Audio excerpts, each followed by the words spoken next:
আমরা যেটা করতেছি আপনারা জানেন যে আমাদের টিসিবি বাফার স্টকের চিন্তা করছে।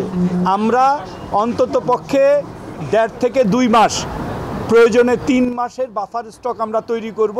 বাফার স্টকটা যদি আমরা তৈরি করতে পারি তাহলে আমাদের সাপ্লাইটা স্মুথ রাখতে পারবো। এবং বিশেষ করে তেলের ব্যাপারে আমাদের নজরদারি আছে। তেল কিভাবে বাল্ক আনা যায়, আমরা তো এখন বোতলে আনি, আমরা কিভাবে বাল্ক আনা যায় আমার টিসিবি কাজ করতেছে এটা নিয়ে। এবং আশা করি এই মাসে অথবা আগামী মাসে আমরা এটার একটা করব। বিকজ আপনি জানেন যে এই জিনিসগুলো এসেনশিয়াল কমোডিটি এনে রাখা, ডিস্ট্রিবিউশন করাইয়ে আমরা এটা নিয়ে প্রক্রিয়া আছি। সো আমরা বাফার স্টক তৈরি করব। সিজন অফ সিজন, যেমন আমরা ট্যারিফের প্রস্তাব দিয়েছি যে যখন সিজনাল প্রোডাক্ট তখন একরকম ট্যারিফ থাকবে, যখন অফ সিজন তখন আমরা ট্যারিফ চেঞ্জ করে দিব। সো এই ডাইনামিক জিনিসগুলো আমরা করার চেষ্টা করতেছি।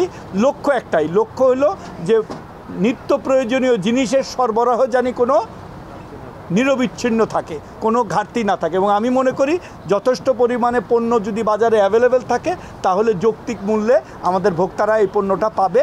আপনারা দেখেছেন, এটা আমরা চেষ্টা করব সারা বছর চালু রাখতে। আমাদের এখানে 3টা মন্ত্রণালয়, আমরা 4টা মন্ত্রণালয় আমরা সমন্বয়ে কাজ করছি মাননীয় প্রধানমন্ত্রীর নির্দেশে।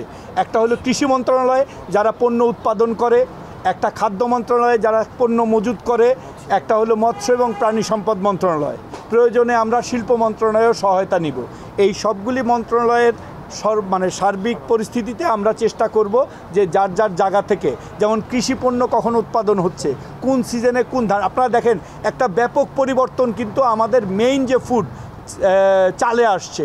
চালে আগে বস্তার মধ্যে মূল্য নির্দেশিকা ছিল না, জাত নির্দেশিকা ছিল না। এটা কিন্তু আমাদের এই সমন্বিত উদ্যোগের একটা ফসল। এইটার কিন্তু আমাদের সাধারণ ভোক্তারা পাবে।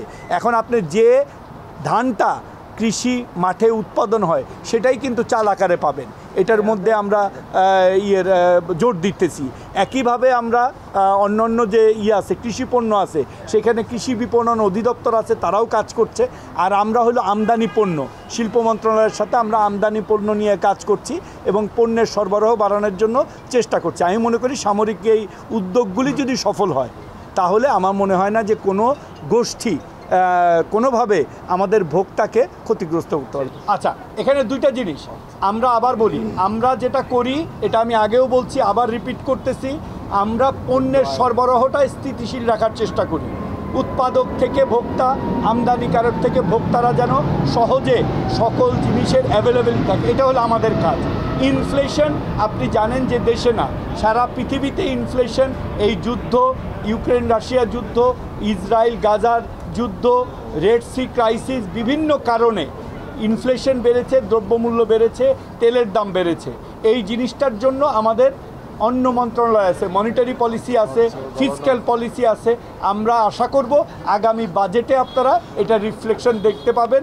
এটা আমার মন্ত্রণালয়ের দায়িত্ব না যে বাজারে ইনফ্লেশন কন্ট্রোল করা, আমাদের মন্ত্রণালয়ের দায়িত্ব যে বাজারের পণ্যের সরবরাহটা নিরবিচ্ছিন্ন রাখা। ওইটার চেষ্টা আমরা করছি, করে যাব।